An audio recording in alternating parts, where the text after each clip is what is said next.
Singing for peace, making today, let it last forever. Yo quiero paz. Gusto ko ng kapayapaan. Ishmael freedom. I want peace. And that's what today's about. It's about announcing peace. This is a peace day. It's international.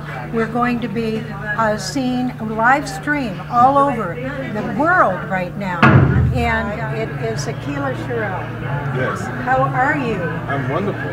Yes, and this is Mr. Peace himself. His reputation precedes him. He was, let's go back to your history. Yes. You contracted the... Yes, I was instrumental in organizing the peace treaty between the Crips and Bloods here in LA in 1992. Changed the quality of life in our neighborhood, domino effect across the city and across the country. And today, as a direct result, LA is no longer on the top 15 most violent city list. We've had 10 consecutive years in a row of decreases in violent crime and murder. Still too many shootings, but you know, and I credit the work of the interventionists and law enforcement working together to really bring down the level of violence in the city. That's incredible. Aqeela, what is different now? The last time I spoke to you, you were talking about cooking dinners for the mothers who had lost children, and you lost a child. Yes. I lost a child. So we have that common bond. Yes. What is happening with parents that are still in the neighborhoods? Why aren't we cleaning them up? Why aren't we? Well, I think that unfortunately we've been locked in this whole kind of retribution, revenge approach to perpetrator.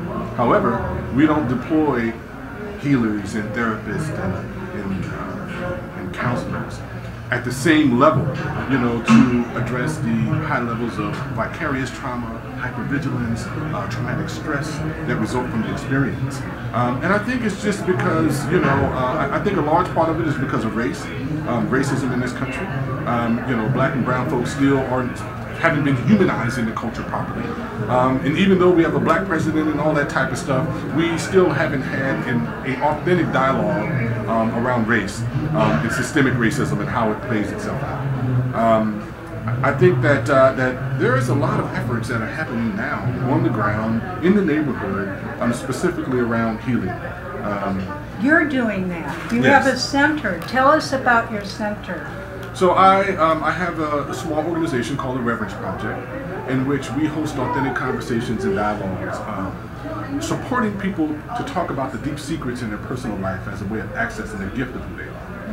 So we've are in the process now of building a comprehensive wellness center. In addition, we're organizing all throughout the state currently victims and survivors of violence, aggregating our collective voice so that we can leverage, our collective power to change policy in Sacramento. We pay like several pieces of really progressive legislation in Sacramento, and one of our big pieces was SB 580. It's the Trauma Recovery Center bill. So we got $2 million allocated from the Victim Compensation Fund, specifically to community-based organizations to provide trauma healing services, like in urban neighborhoods. So it was modeled after the Trauma Recovery Center out of San Francisco, and we were fortunate that our two groups in LA, St. John's in Long Beach and Special Services for Groups down in LA, were both received grants. So they're now putting systems together to provide direct services to survivors. We also produced one of the first reports. I mean, can you believe it? In the state, in the history of the state, on what victims want. Because everybody's like, oh, victims want this, victims want that. Of course, victims want the perpetrator to be held accountable. But victims also, and we kind of shy away from this term victim too, because black and brown folks don't traditionally identify as victims. It's seen as a negative thing in the neighborhood. So what are we if we get survivors? Abused? We're survivors. We're survivors. That's right. We're survivors. That is a whole different flip of the coin. That's right. And it's a whole different energy that supports it. It basically says to us that conceivably, this has happened to me and I don't want it to happen to anyone else. And I'm now, moving forth on my healing journey. and I could be at the beginning or at the end or in the middle. You know, so we're trying to figure out like how do we best support survivors of violence here, because that's the way you create healthy communities. So arrest re-victimization of survivors in communities by providing a set of quality services, you know, that includes introducing people to alternative healing technologies. Absolutely. We have what about tapping? Do you use the tapping technique? We haven't, but you know, it's one of the pieces that we'd love to bring in. So, you know, if someone out there that taps and you're interested in providing services to folks in South LA and in Watts, call us, come see us. And I want to add a piece to this. You know, the legislature must do something. They can't, we're off in other countries fighting wars when we have a war zone happening in inner cities and some rural areas.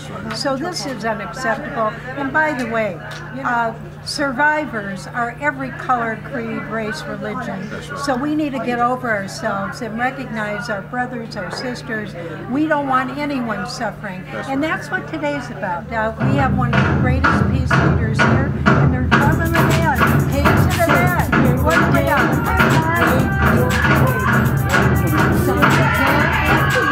Happy day. Love, love, love, way. Merrie day.